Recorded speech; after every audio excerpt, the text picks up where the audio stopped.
Shorty, I don't mind if you're dancing alone. Girl, I know it's for sure. Girl, I don't mind, cause if you dance with me, you will finally be free. Cause I'm not. Nah, jadi karena ini adalah diskusi dan kemudian topik yang kita bawakan ini adalah cukup merupakan permasalahan bersama.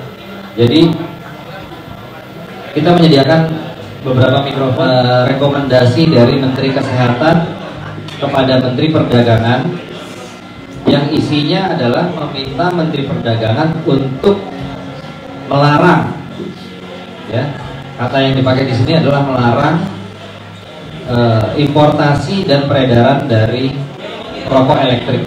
Memang produk hukum dari Menteri Perdagangan itu belum keluar, tapi direncanakan akan keluar dalam waktu dekat. Nah, untuk menyamakan persepsi dulu, apakah teman-teman udah membaca atau sudah dapat bocorannya belum? Belum ya? Kalau belum, di sini dalam kop surat, dan ini ternyata bukan hoax, ini ternyata betulan. Di sini dalam kop surat dinyatakan bahwa kop surat Menteri Kesehatan Republik Indonesia yang terhormat Menteri Perdagangan dalam rangka perlindungan kesehatan masyarakat dan generasi muda dari bahaya konsumsi rokok elektrik. Kementerian Kesehatan memandang perlu adanya pelarangan terhadap peredaran rokok elektrik di Indonesia. Bersama ini kami sampaikan beberapa hal sebagai berikut. Peredaran rokok elektrik yang populer di kalangan remaja dan mudah ditemukan di Indonesia. Hal ini disebabkan rokok elektrik dipromosikan sebagai rokok yang diklaim memiliki banyak manfaat. Padahal rokok elektrik belum terbukti dapat membantu upaya berhenti merokok. Itu diambilnya cuplikan dari laporan WHO. Kedua adalah Global Adult Tobacco Survey menunjukkan 10,9% usia dewasa telah mendengar rokok elektrik dan 0,3% telah menggunakannya. Di sini dibilang juga gini, hasil monitoring dari 50 sekolah SMP, SMA, SMK, dan sederajat di Kota Bandung diperoleh hasil 50% diketahui pelajarnya sudah menggunakan rokok elektrik. Berbahagialah pedagang yang ada di Bandung, karena 50% SMP, SMA, SMK, belum universitas, belum yang kerja, 50%-nya udah menggunakan rokok elektrik. Di Jakarta belum ya? Makanya Bandung adem-adem aja ya, 50% katanya. Rokok elektrik mengandung zat adiktif dan zat tambahan yang dapat memicu dan mengakibatkan penyakit kanker, penyakit saluran pernafasan, gagal jantung, desorientasi, hipotensi, dan sebagainya. Rokok elektrik berpotensi meningkatkan ketergantungan nikotin dan diperkirakan menjadi pintu masuk obat-obatan terlarang, misalnya kokain. Siapa yang pernah sama pakai kokain? Di rokok elektrik dan marijuana.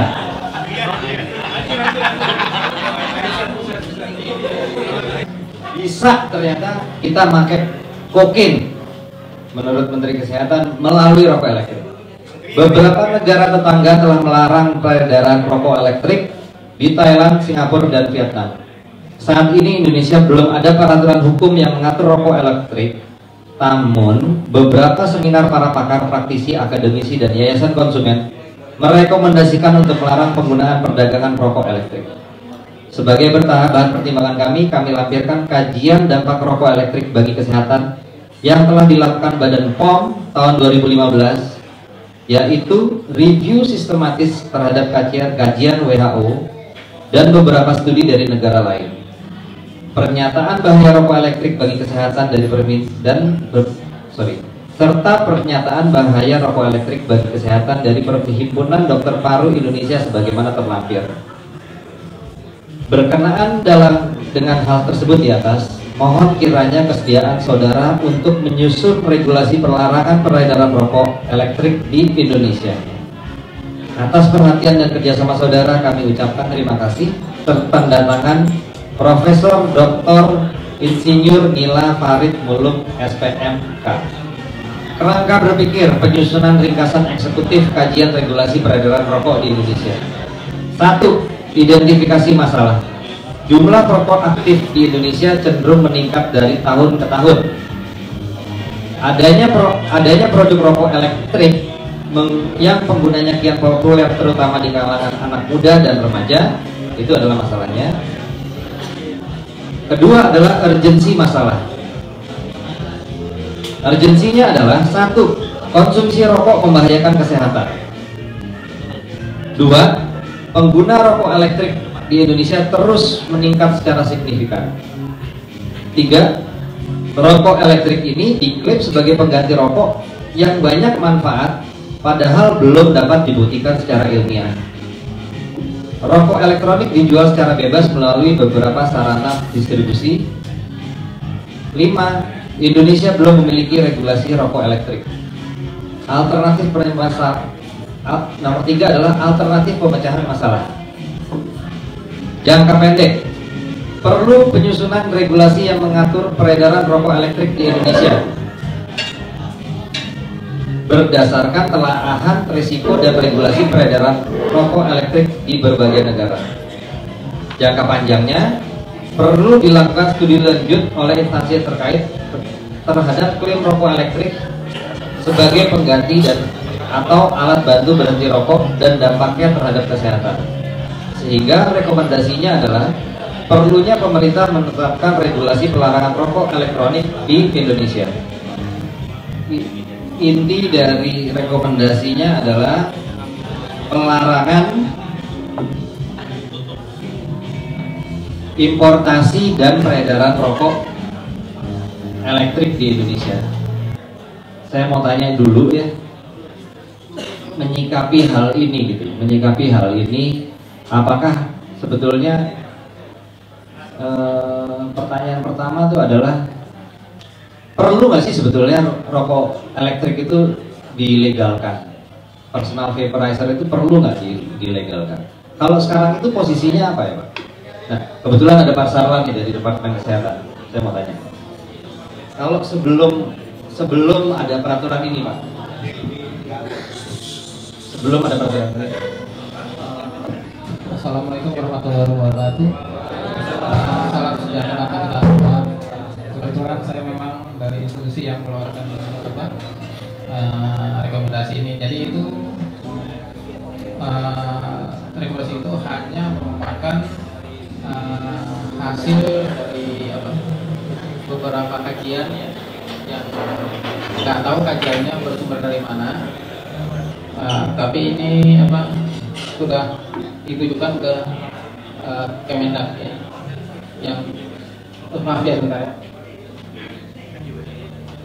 yang ditujukan ke Kemendak bahwa menginginkan bahwa rokok elektrik ya, ini rokok elektrik ya, itu di peredarannya di wilayah hukum Republik Indonesia baik impor maupun yang di dalam negeri diharapkan dilarang. Tapi begini ya, ada celah-celah tertentu buat kita semua ya. Karena ini rokok elektrik ini belum ada aturan baku atau hukumnya ya, belum ada.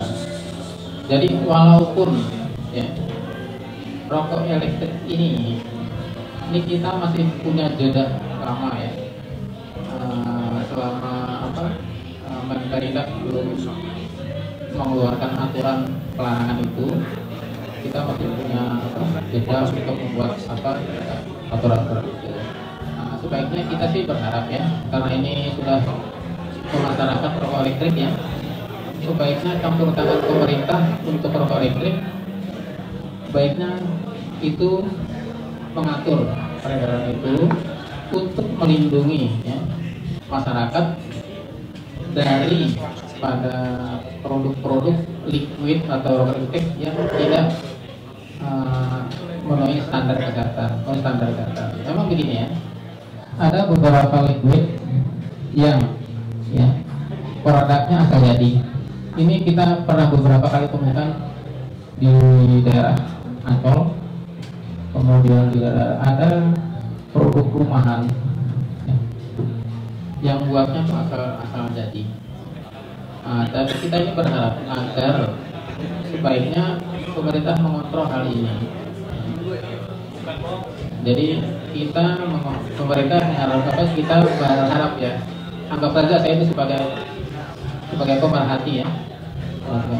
Kita harapkan pemerintah campur tangan untuk mengontrol, mengendalikan ya, dan mengevaluasi secara berkala keberadaan rokok elektrik ini. Gunanya untuk melindungi ya, konsumen dari bahaya-bahaya rokok elektrik yang kira-kira dapat merugikan kesehatan masyarakat. Seperti itu. Sebaiknya kita memang berharap seperti itu. Kemudian ini ada surat rekomendasi yang hasil telaah ya dari Bandung. Cuma kalau saya berpikir secara logika ya, surat itu mungkin ya tidak bisa dijadikan sebagai dasar untuk mengeksekusi ya suatu peraturan membuat pelarangan, karena studi itu perlu makan waktu yang cukup lama untuk membuktikan itu berbahaya tidak ya, memerlukan waktu yang cukup lama. Tidak bisa ini dijadikan sebagai dasar. Di sini pun masyarakat vaping ya, juga punya hak untuk membela diri. Demikian juga di pemerintah punya juga kewenangan. Gitu. Jadi apabila rokok ini peraturan ini sudah terbit ya, secara logis, itu harus dipublikasikan dulu melalui lembaran negara selama 1 tahun, baru dia dapat dilaksanakan sesuai dengan tanggal penetapannya. Jadi tanggal penetapannya itu berlaku lagi selama 1 tahun baru dia bisa dilakukan. Nah, jadi dalam jangka itu kita masih punya hak-hak tertentu lah untuk terserah Anda mau cara bagaimana, tapi kita berharap adalah masing-masing komunitas ini bisa saling berkontribusi bagaimana memberikan masukan terhadap pemerintah jalan terbaik untuk kita semua. Gitu.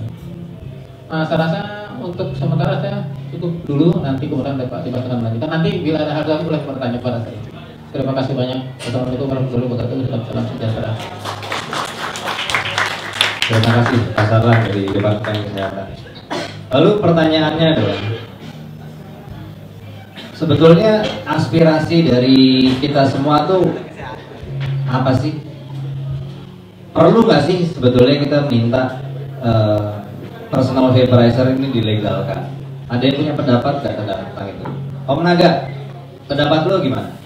Perlu nggak sih ini sebetulnya Sebentar saya tambahkan sedikit ya mengenai perlu tidaknya apakah rokok elektrik ini dilegalkan atau tidak ya.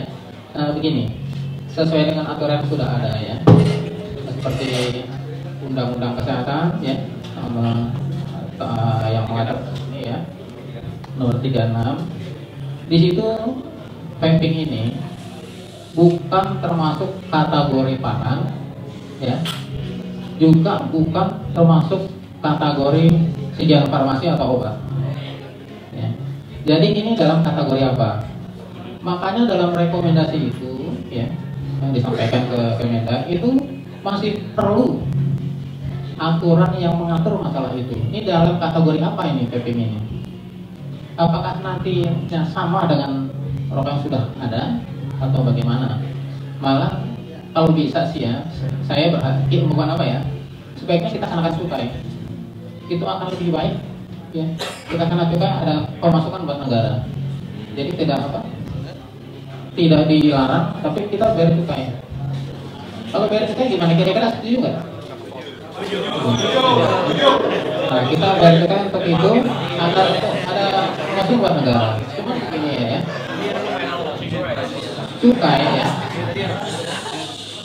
Cukai itu diatur oleh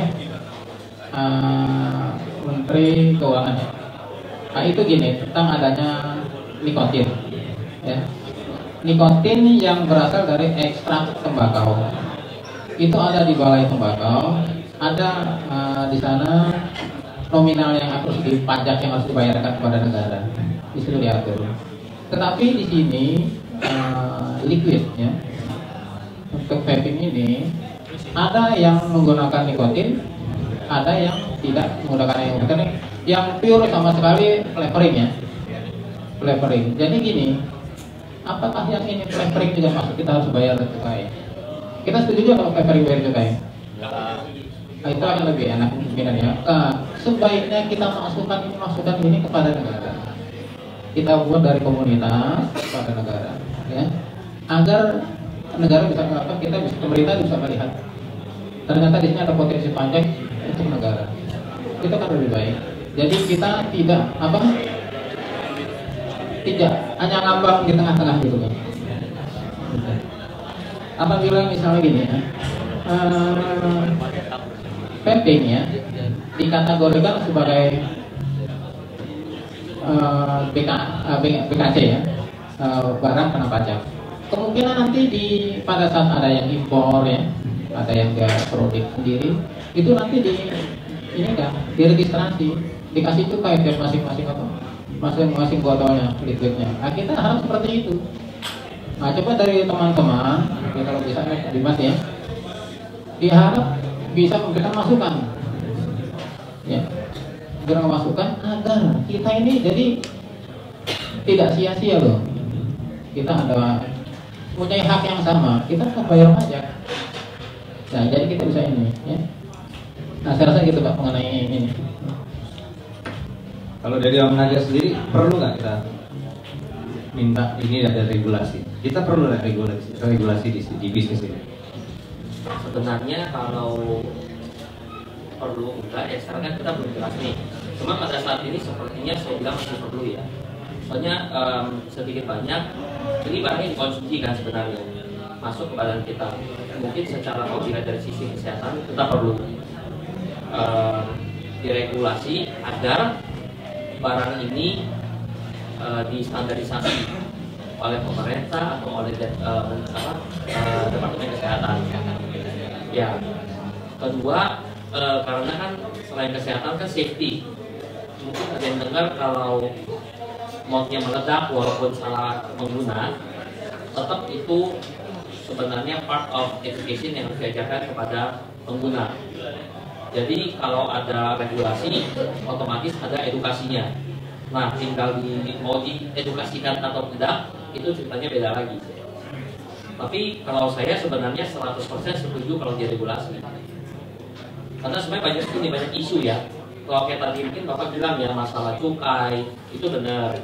Memang itu pasti harus ada. Nanti penjualan ada faktor PPN, pendapatan negara, semuanya itu pasti ada. Cuman kalau kita istilahnya nggak bekerja di dalam regulasi, maksudnya kita kalau nggak bekerja di dalam badan itu, kita juga salah sebenarnya.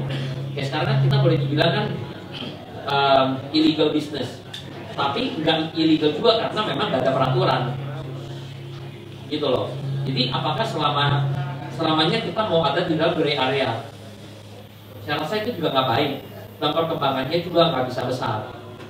Di mana-mana legal itu pasti the better way, walaupun akan ada beberapa korban atau akan beberapa orang yang akan melejit gara-gara peraturan. Tapi disinilah kita kan sebenarnya mendewasakan bisnisnya.